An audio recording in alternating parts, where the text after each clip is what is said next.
Magandang araw mga ka-aerial defense, may ibabahagi na naman ako sa inyo. Dahil ngayong araw na ito ay may pag-uusapan tayo tungkol sa ating depensa. Barkong pandigma ng China sinundan ang warship ng Pilipinas at Japan sa West Philippine Sea. Pero bago tayo magpatuloy, huwag mo muna kalimutan mag-like, share and subscribe. Paki-follow at like na rin ang aming page na nasa description na ang link. Nagsagawa ang Philippine Navy at Japanese Maritime Self-Defense Force ng kauna-unahang bilateral maritime cooperative activity sa West Philippine Sea araw ng Biyernes, 2 ng Agosto.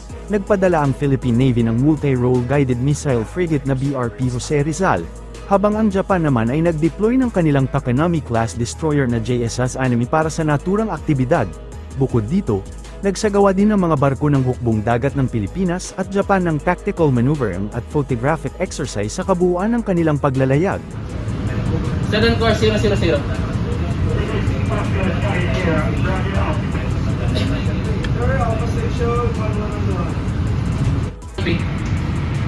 Dispatcher 700 yards. Very well. Left hand rudder. Very well.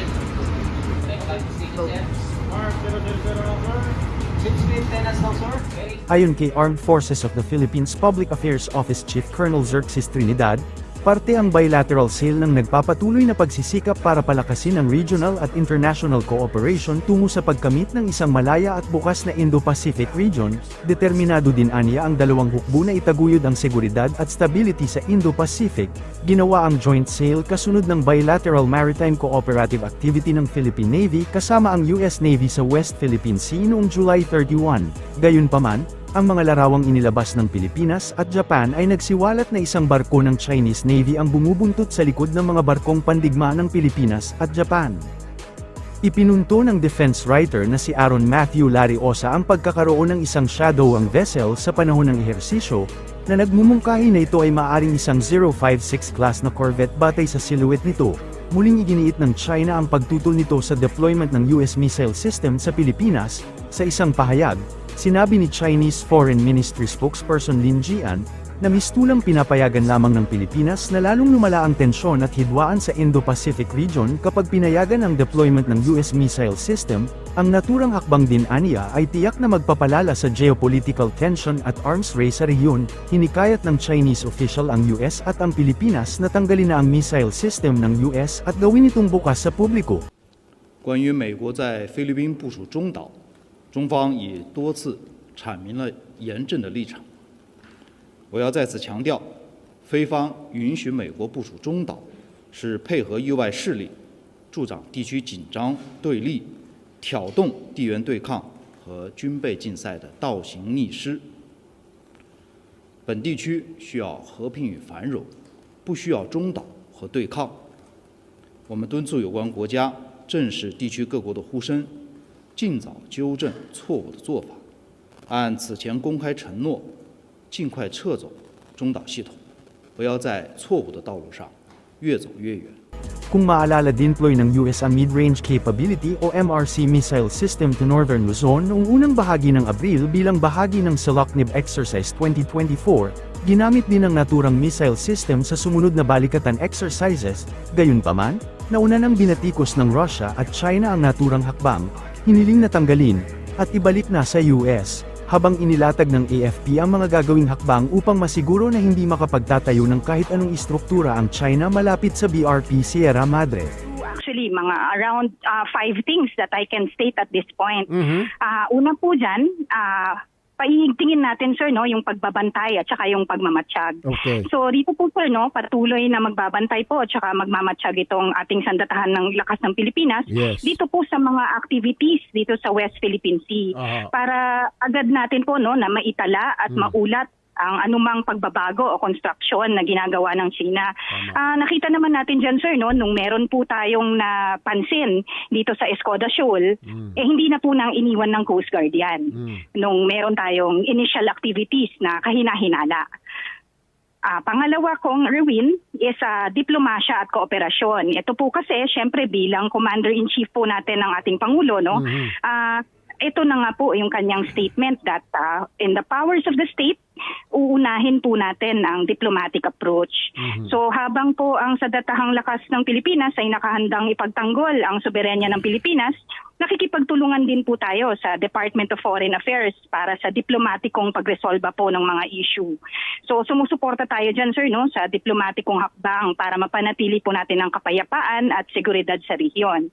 Pangatlo, sir, pagpapalakas ng ating depensa. So kung makita nyo po, pinapalakas ng sandatahang lakas ng Pilipinas ang ating kakayanan, no, sa pamamagitan ng ayan, sir, yung modernization projects po natin, yung mga kagamitan natin, no, at saka training, sir, yung pagsasanay ng ating mga tauhan para matiyak po natin yung kahandaan sa anumang posibilidad, no, banta man o agresyon. Ang pang-apat kong, Erwin, is pakikipag-ugnayan po sa iba't ibang bansa. So makita nyo, sir, no, very, very strong ang ating relationship with like-minded nations now, no. Nakikipagtulungan ng AFP, no, sa ibang bansa, particularly po sa ating mga allies, like-minded nations, para po mapalakas yung capacity natin na mapapangalagaan natin teritorya at pagresolba ng usapin.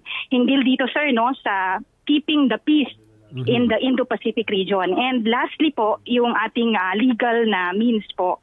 So, ang AFP, sir, kasama po ng pamahalaan, patuloy po tayo na sumusunod sa mga legal na hakbang. So kanina, sir, na-mention po ni Justice Carpio itong arbitral ruling, and every time naman po, sir, na may napansin tayo dyan na pwede po nating isampa, no, sa legal courts, ginagawan naman po natin ng kaukulang sir, reports na nangyayari po. Sa ibang balita, malugod na tinanggap ng Estados Unidos ang Provisional Understanding ng Pilipinas at China pagdating sa mga rotation and resupply mission sa Ayungin Shoal. Ito ang inihayag ni U.S. Secretary of State Antony Blinken sa punong balitaan kahapon sa Camp Aguinaldo kasama si U.S. Department of Defense Secretary Lloyd Austin, Foreign Affairs Secretary Enrique Manalo, at Department of National Defense Secretary Gilbert Teodoro. Both of us share concerns, and many other countries in the region share concerns as well, about some of the actions that the People's Republic of China has taken, escalatory actions in the South China Sea, the East China Sea,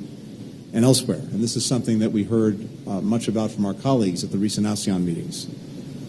Defiance of the 2016 Arbitral Tribunal decision, coercive methods being used in the seas.